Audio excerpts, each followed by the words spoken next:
మీ ఒక్కొక్క బిడ్డలో ఒక అద్భుతమైన వ్యక్తి ఉంటాడు. ఈ కనిపించే మనకి ఒక్కొక్క బిడ్డలో ఒక అద్భుతమైన శక్తి ఉంటుంది, నిగూఢమైన శక్తి ఉంటుంది. మీరు ఆ మాటలు చెప్పండి. పొద్దున్న లేస్తే బూతులు తిట్టే వ్యక్తుల్ని చూడకండి, టీవీలు చూడకండి, సినిమా పిచ్చిలో పడిపోకండి. సినిమా చిన్నపాటి వినోదమే, దాన్ని జీవితంగా తీసుకోకండి. నేను ఒక సినిమా నటుడిగా చెప్తున్నాను. మన కోసం కష్టపడే ఒక అబ్దుల్ కలాంని స్ఫూర్తిగా తీసుకోండి.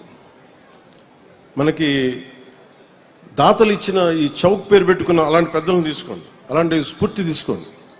అందుకని మీరు అలాగే ఎవరైతే తోట రాఘవయ్య గారు ఉన్నారో, మీరు రోజు గుర్తుపెట్టుకోవాల్సింది, మన స్థలం వచ్చి ఆడుకుంటున్నప్పుడు ఒక దాత మనకి స్థలం ఇచ్చాడు, ఆయన చిన్న కృతజ్ఞత చెప్పుకోండి. మనం కూడా ఏదైనా అయ్యి మనం కూడా ఏదైనా చేయాలి. That's how we continue the cycle of give and take. అందుకే మీ అందరి దృష్టిలో పెట్టుకోండి. అలాగే మీ ఆలోచనలు, మీ ప్రవర్తన, మీ వ్యక్తిత్వం రేపటి మన దేశ భవిష్యత్తు నిర్ణయిస్తుంది. అందరూ కూడా రియల్ ఎస్టేట్ పిచ్చిలో పడిపోయారు. స్థలాలు ఇవ్వడం మానేసి ఉన్న స్థలాలు లాగేసుకుంటున్నారు. అందుకని మీకు ఈరోజు ప్లే గ్రౌండ్ లేదు.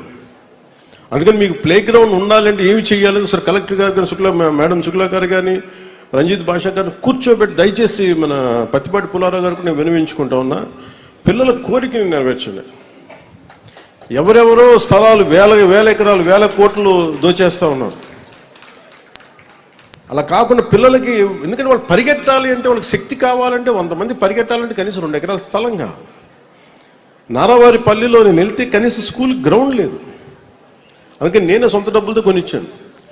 సో నా దగ్గర మొత్తం ఇలా మీకు కొనిచ్చేంత శక్తి సంపద లేదు. కానీ గవర్నమెంట్ మంది కాబట్టి నేను గవర్నమెంట్ నుంచి ఒక స్థలం వెతకమన్నాను.